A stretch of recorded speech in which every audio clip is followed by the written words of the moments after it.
ഞങ്ങൾ കൊട്ടാരക്കര എൻഗേജ്മെൻറ്റിന് പോയപ്പോൾ അങ്ങോട്ടും ഇങ്ങോട്ടും നോട്ട് ചെയ്തിട്ടുള്ളൊരു ചർച്ചാണ് കേട്ടോ. അതായത് പുതിയതായിട്ട് ഉള്ള പുതിയ പള്ളിയാണ് കേട്ടോ.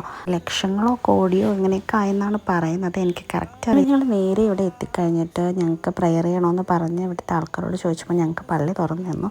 അങ്ങനെ ഞങ്ങൾ എല്ലാവരുമായിട്ട് പ്രെയറൊക്കെ ചെയ്തു. നല്ലൊരു പീസ് ഓഫ് മൈൻഡാണ് കേട്ടോ ഇവിടുന്ന് ഞങ്ങൾക്ക് ഓരോരുത്തർക്കും ഫീൽ ആയത്. അതുപോലെ തന്നെ ഇതിൻ്റെ ഓരോ വുഡിലും കുറേ മൈന്യൂട്ടായിട്ടുള്ള കുറേ വർക്ക്സുകളൊക്കെ കാണാൻ പറ്റുന്നുണ്ടായിരുന്നു. അതേപോലെ അതിൻ്റെ ഫ്ലോറൊക്കെ നല്ല സോഫ്റ്റ് ആയിരുന്നു കേട്ടോ. അങ്ങനെ ഓരോന്നും ഭയങ്കര സ്പെഷ്യലായിരുന്നു. മറ്റിടത്തൊന്നും കാണാത്ത തരത്തിലായിരുന്നു. അതൊരു ഫസ്റ്റ് ടൈം എക്സ്പീരിയൻസ് ആണ്. ഇത് മർത്തോമ ചർച്ച് ആയിരുന്നു. നമ്മുടെ ചർച്ച് വളരെ ചെറുതാണ്. അപ്പോൾ ഇതൊരു ചർച്ചിൻ്റെ വലിപ്പം കണ്ടിട്ടല്ല, എന്തൊക്കെയോ പുതിയ പ്ലസൻസ് എനിക്കിവിടെ ഫീൽ ചെയ്തു. ഞങ്ങൾക്ക് എല്ലാവർക്കും അതുപോലെ തന്നെ ചർച്ചിൻ്റെ അകത്ത് കണ്ടതുപോലെ തന്നെ ഒരു പീസ് ഓഫ് മൈൻഡ് തന്നെയാണ് ചർച്ചിന് പുറത്തിറങ്ങുമ്പോൾ. അങ്ങനെ ഞങ്ങൾ കുറച്ച് ഫോട്ടോസൊക്കെ എടുത്തു. ഇതായിരുന്നു ഒരു ഈവനിങ് കഴിഞ്ഞിട്ടൊരു ഡേ. അപ്പോൾ ഇഷ്ടമായാലും എന്തായാലും സബ്സ്ക്രൈബ് ചെയ്ത് സപ്പോർട്ട് ചെയ്യുക. നെക്സ്റ്റ് വീഡിയോ കാണാം. ടാറ്റ ബൈ ബൈ ഫ്രം അഖിലേച്ചിന മൈ.